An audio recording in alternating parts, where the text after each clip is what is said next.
Pertumbuhan ekonomi. 1. Peningkatan pendapatan nasional atau PDB/PNB, pendapatan per kapita. Kedua, tanpa hitung jumlah penduduk. Ketiga, tanpa mempertimbangkan kemerataan pendapatan. Pembangunan ekonomi. 1. Peningkatan pendapatan nasional atau PDB/PNB, pendapatan per kapita. Kedua, dengan hitung jumlah penduduk.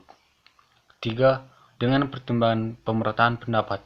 Keempat, bersifat kualitatif.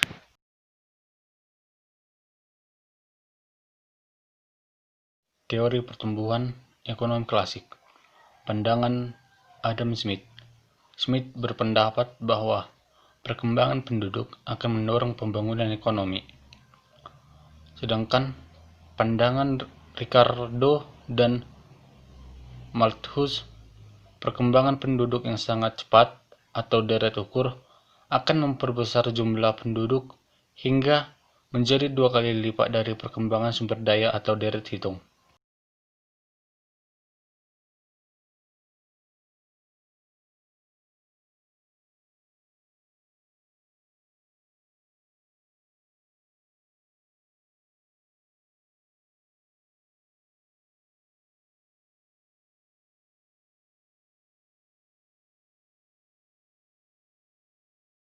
Pertumbuhan neoklasik. Perbedaan antara neoklasik dan teori Harold Domar. Salah satu perbedaan antara teori Harold Domar dan teori pertumbuhan neoklasik adalah pemisalan mengenai rasio modal terhadap produksi. Dalam teori Harold Domar, nilainya dianggap tetap, sedangkan dalam teori neoklasik, rasio modal terhadap produksi dapat dengan mudah mengalami perubahan. Dengan kata lain, untuk menciptakan sejumlah tertentu produksi dapat digunakan berbagai jumlah barang modal yang membedakan dan dikombinasikan dengan tenaga kerja yang jumlahnya berbeda-beda pula dan sesuai dengan yang diperlukan. Sebaliknya, apabila model yang digunakan lebih terbatas, maka lebih banyak tenaga kerja yang digunakan.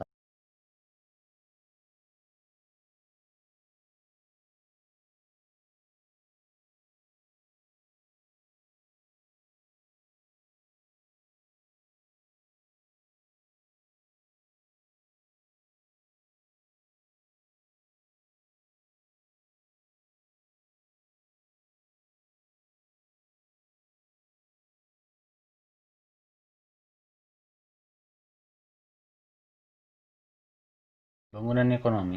Pembangunan ekonomi adalah proses perubahan menuju perbaikan yang dilakukan secara sadar dan terencana untuk meningkatkan taraf hidup masyarakat. Pembangunan ekonomi, konsep lama. Pembangunan ekonomi adalah suatu proses yang menyebabkan pendapatan per kapita suatu masyarakat meningkat dalam jangka panjang. Pembangunan ekonomi, konsep baru. Pembangunan ekonomi adalah suatu proses multidimensional yang menyebabkan perubahan besar secara sosial dan ekonomi.